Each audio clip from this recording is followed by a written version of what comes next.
suis Harold Dumur, président fondateur de OVA.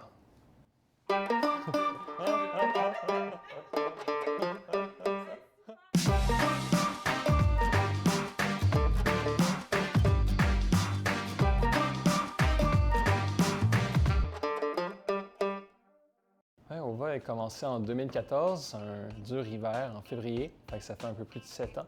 Puis à l'époque, on avait vu que la réalité virtuelle puis augmentée s'en venait. En tout cas, d'autant plus la réalité virtuelle parce que la réalité augmentée n'était pas encore là. On s'est dit comment démocratiser ce nouveau paradigme, puis c'est de là qu'est né notre produit StellarX. Souvent, quand j'ai à définir StellarX, je donne l'exemple des blocs Lego ou pour les joueurs de jeux vidéo de Minecraft. C'est tous les deux en quelque sorte des bacs à sable. Quelqu'un qui a une idée peut créer à partir des blocs ou à partir des voxels dans Minecraft leurs idées. Nous, à travers StellarX, à même la réalité virtuelle ou à partir de souris et clavier, à partir de 5 glissés-déposés d'objets 3D, on peut créer nos mondes. Donc, c'est vraiment là, toute la démocratisation pour non seulement des non-programmeurs, mais des non-pro-utilisateurs. Nous, on accompagne l'installation de notre produit. Puis, par exemple, la COVID nous a coupés chacun des autres, ou la distance, ou peu importe quelle chose qui va faire en sorte qu'on va devoir travailler, mais sans être dans la même pièce. Et on a des idées, des fois, à communiquer qui sont plus faciles à transposer en tridimension.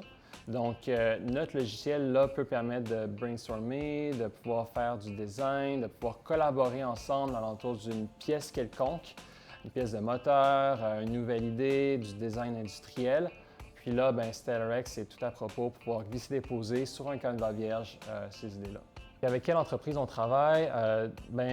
Des entreprises dans le domaine du marketing, des entreprises qui sont dans le domaine de la formation, de l'éducation.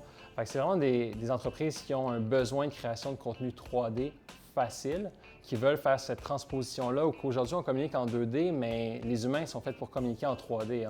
On est des espèces 3 dimensions, donc je crois que notre outil est le plus affordant pour pouvoir justement transmettre nos idées spatialisées.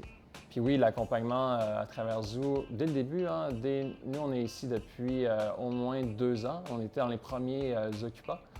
Puis dès le début, on s'est senti un membre de la famille, moi c'est comme ça que je le vois. Puis avant, j'ai eu d'autres expériences dans d'autres endroits parce que, comme je disais d'entrée de jeu, on va à 7 ans. Puis c'est la première fois ici, après, pour ce qui, moi, paraît tant d'années, que je ressens justement une proximité avec les gens, puis un sentiment d'appartenance. Au début de la journée, c'est de faire un monde une meilleure place. Puis ça, je pense que ça va aider à réduire les transports, le fait que les gens puissent être ensemble, mais de façon virtuelle, dans ce fameux écosystème qui est le métavers. Puis le rêve ultime, l'inaccessible étoile qui paraît l'être de même aujourd'hui, c'est qu'il y ait plusieurs millions de personnes en même temps sur notre logiciel.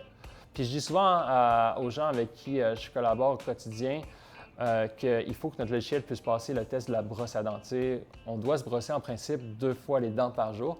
J'aimerais vraiment ça que notre logiciel soit au moins utilisé 2 fois par jour par nos utilisateurs.